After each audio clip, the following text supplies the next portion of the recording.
Tapi di beberapa ayat orang kafir dia diceritakan Allah bahwa mereka mendustakan para rasul. Makanya tadi mereka tidak mendustakannya dalam konteks apa? Paham ya? Mereka mendustakan dalam konteks apa? Ya sama, Nabi misalnya ngendikan wong sing ning omahe ngrumat asu. Iku malaikat gak par-par. Lan ibadahe ditolak pangeran dihapuskan sekian hari. Mau ono cerita ngombeni asu di sepuro, saiki ono cerita ngrumat asu. Masalah, malaikat saja tidak mau dekat. Faham sebelum masuk ini? Ben sampean ngerti bahwa meneliti ulumil Quran itu rumit.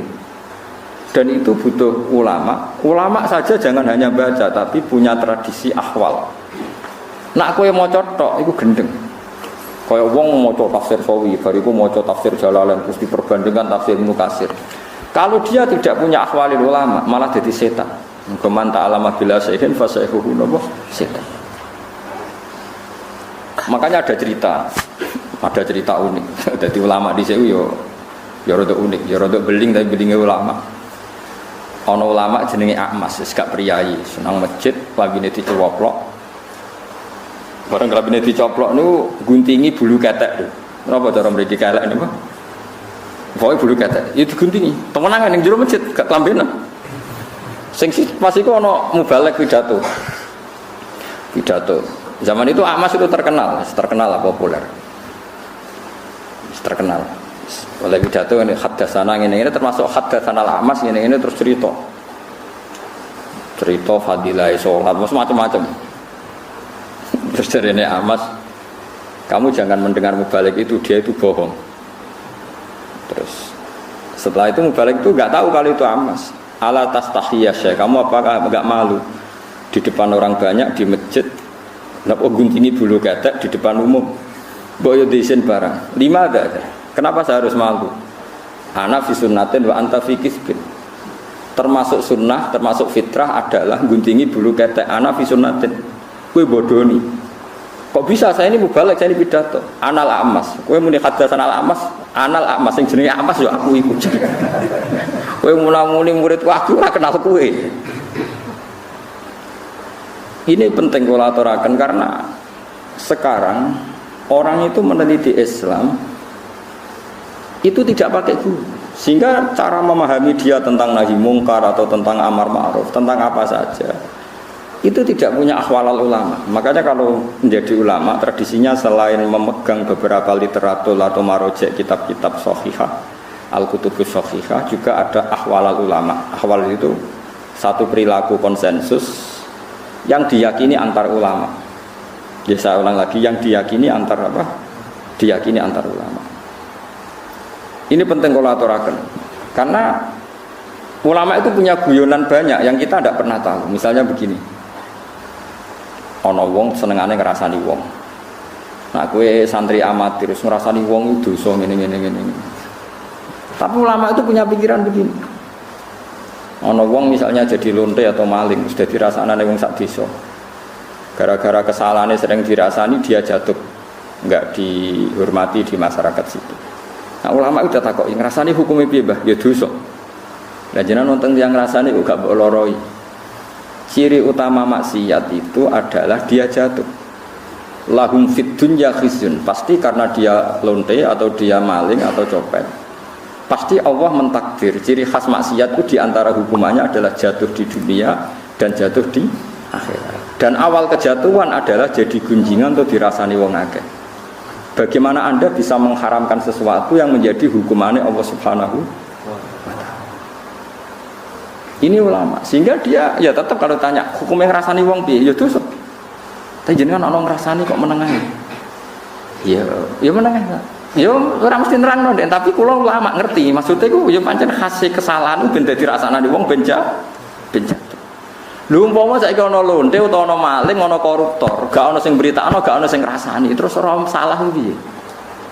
Paham sing kula maksud? Lha itu uniknya Rasulullah. Rasulullah itu kadang ya nek ana ngrasani diseneni. Ojo jong kowe aja ngrasani dosa. Tapi kadang Nabi yo ngrasani. Ana wong bulet ngono.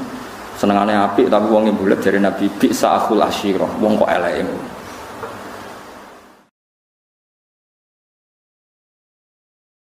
Akhirnya terus ulama mulai ngarang kitab. Ngerasane iku haram kecuali 6 hal, 1 ini 2 ini. Nah, kowe ngapalo kan rahasia. Wong jumlahe napa? 6. Nah, itu cara berpikir adalah apa yang dilakukan Nabi itu menjadi hukum permanen apa enggak? Apa hanya waqiatul hal, memang hukum itu begitu, tapi nggak bisa diteruskan kayak kasus tadi apa? Kayak konteks tadi apa itu? Lonte, bagin atau bagiyah makan ini kok ngombeni nopo asu. Kowe ra iso terus mentang-mentang. Asu itu hewan kehormatan, sehingga sing ngombeni di sepuro. Padahal dosane gede lonte. Kowe ada nganti mafhum ngono neraka. Sing marahi sapa kowe di pemikiran ngene. Paham ya? Tapi ora mbok mafhum kok goblok wong kok ora iso mafhum. Yus pokoknya menengah, pokoknya ngono iku tau kejadian. Mulane ulama rata-rata wis koyo wong goblok. Pokoknya tahu ono kejadian. Wong mateni wong 99 di sepuro. Bareng ono kiai muni ra di sepuro dipateni nih. 1. Jadi kena ulama tenan mau cerita, ono kejadian wong mateni wong 1 di sepuro pengiran. Tapi rasa mbok mafhum. Lah jenengan mateni piro? 5. Wah enteng sing 100 di sepuro iki lagi kurang 95 ora iso. Mulane ngger ulama kok debat mbek intelektual rasane mbok mergo intelektual iku goblok tapi mbok pinter. Perkarane iku kabeh dianalisa. Tapi materine pas-pasan. Nah ulama walian materine akeh saking udine pangeran ra iso omong. Dadi terus kok wong goblok. Nak debat terus koyo wong goblok. Tapi iku ulama. Ya karena kita punya perhitungan. Apa itu nyata? Misalnya rodok ya unik. Kayak Mustafa nak nyusu rondo itu jadi anak rondo gak setua ini. Enggak kan syaratnya bayi rondo enggak sampai umur pinten 2 tahun. Tapi pernah ada satu kejadian jenenge Salim itu dia mamaan. Salim Maula Hudzaifah itu dia mamaan. Ben dadi dulur rondo bukan nyusu wae pira wis tuwa kok. Dek Salim wis tuwa. Iku kabeh ulama tiap fikih ana bab rondo. Wa amma qisatu Salim. Nek ana cerita Salim solusine dirondokan. Kau coba nyusu mentel soalnya diperes tuh mas, pikiran yang ngeres tuh. Jadi nyusu orang kudu mentel soalnya diperes. Pikiran mau pornografi gitu. Tapi ulama fikih mesti kangelan menjawab wa amma qissatu Salim famuhtasun bih. Itu khusus Salim.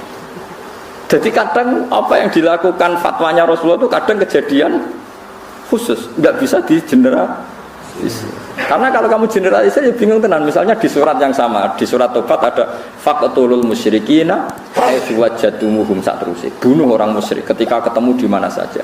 Di ayat yang sama, di surat yang sama, tapi anak ayat wa in ahadum minal musyrikina stajaruka yuk fa'jiru hatta yasma'a kalama. Kalau mereka ingin ngaji ya ulang ngaji sih. Karwane nek diulang ngaji ra iso-iso, ya piye meneh. Tapi nak masalah raiso ora kudu wong kafir, wong Islam diulang ngaji raiso-iso kan ya akeh. Ya napa mboten? Apa wong Islam nak diulang ngaji terus iso kan ora mesti. Iku paling angel ning bab ulumul Quran. Ini paling sulit. Karena ya memang sulit.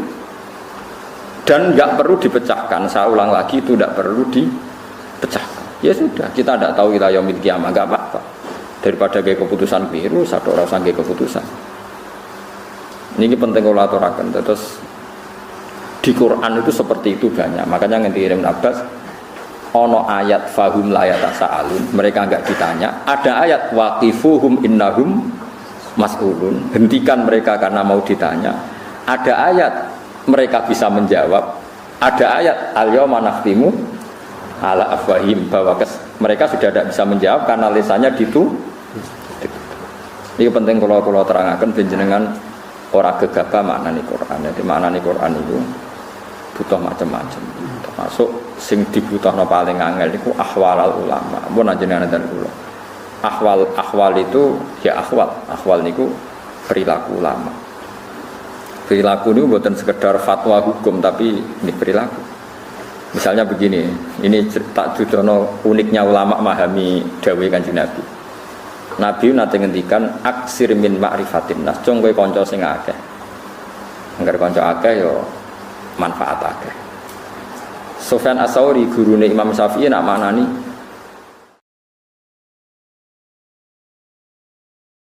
maknane aksir min ma'rifatin nas maknane aklil. Kowe iku nak kancanan sithik wae aja akeh-akeh. Kok saged wong hadise akeh kok ngongkon sithik. Ya maksudnya nek kancanan wong macam-macam kok terus kecewa. Nek kecewa dadi entuke ono sithik. Terus ditakoki mbek murid, dalile napa nak maknane ngoten? Ya dalile gampang. Kowe kancanan akeh tujuan apa? Nggih kersane kathah silaturahim. Kowe kecewa mbek wong sing kenal ta mbek sing ora kenal? Ya mbek sing kenal. Kowe ngrasani wong to nyakiti wong mbek sing kenal ta sing ora kenal? Ya mbek sing kenal. Berarti kenal wong akeh potensine dosane akeh. Wong ganggu wong akeh ngrasani wong akeh. Kula mau ora kenal Mustafa kan ya ora tau miso, ya ora tau kecewa berhubung kenal. Napa? Kecewa. Wahal tungkirun nas ilaman ta'rif. Kowe ora bakal kecewa mbek wong kecuali wong sing misalnya kowe darani tanggamu sombong. Kenapa mbak rani sombong? Mergo kenal. Bareng kenal ketemu ra nyopo, sombong ketemu wong gledak-gledek ra takok. Misale kene ning Jakarta wong gledak-gledek ra kenal kowe mbak rani sombong to ora? Ana cah ayu kowe kenal, mbok jak kenalan ra gelem. Kowe darani sombong, tanggaku tak jak kenal ra gelem. Artis sing ra kenal kowe ya ra kenal kowe, jute ya ora mbak rani sombong. Mergo mboten apa? Itu ulama.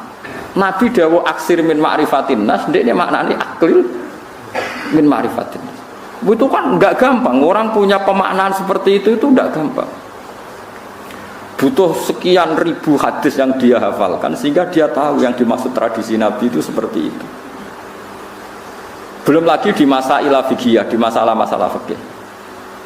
Imam Syafi'i kecil ketika umur 15 tahun, 16 tahun itu menjadi mufti. Itu mau dites ngene tok mbek gurune. Ini rumakno tenan. Nabi nate dawuh ngeten, wes wong pinter kaya apa nak maca teks hadis ora ora paham, nak ora ngerti ahwalnya Rasulullah. La tukharrikut ta'ira min wakanatiha. Dia aja geman ngobahno kurungan manuk. Nggih, aja geman nak manuk ning kurungan niku mbok obahno. Wis ngono tok Nabi ngendikan. Manuk nak ning kurungan di napa sangkar itu aja obahno. Mesti pikirannya wong kan sakake manuke lagi ngantuk kok diganggu. Utawa piye lah pokoke lha apa obahno tujuane. Tapi Imam Syafi'i wong alim alama, gurune ya wong alim. Oleh maknane ngeten. Karena fil jahiliyah, zaman jahiliyah niku wonten tradisi. Kalau mau pergi itu tes-tesane iku manuk.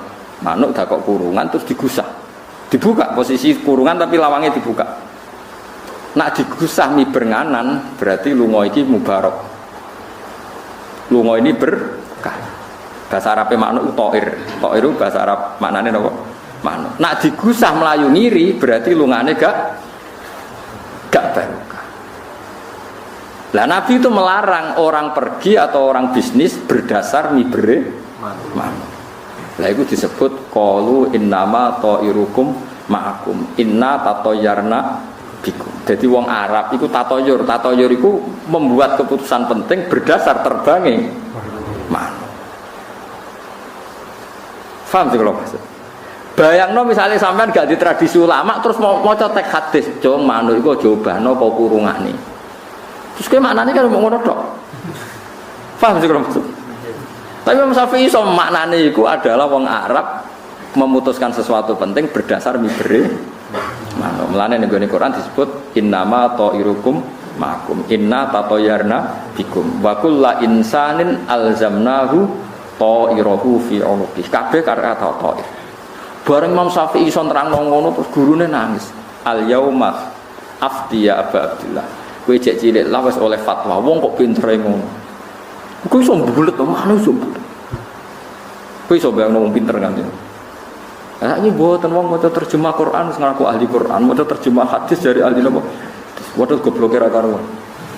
Kula sering ditantang debat iki mboten purun, kowe ora level terus piye ora ku nerangno.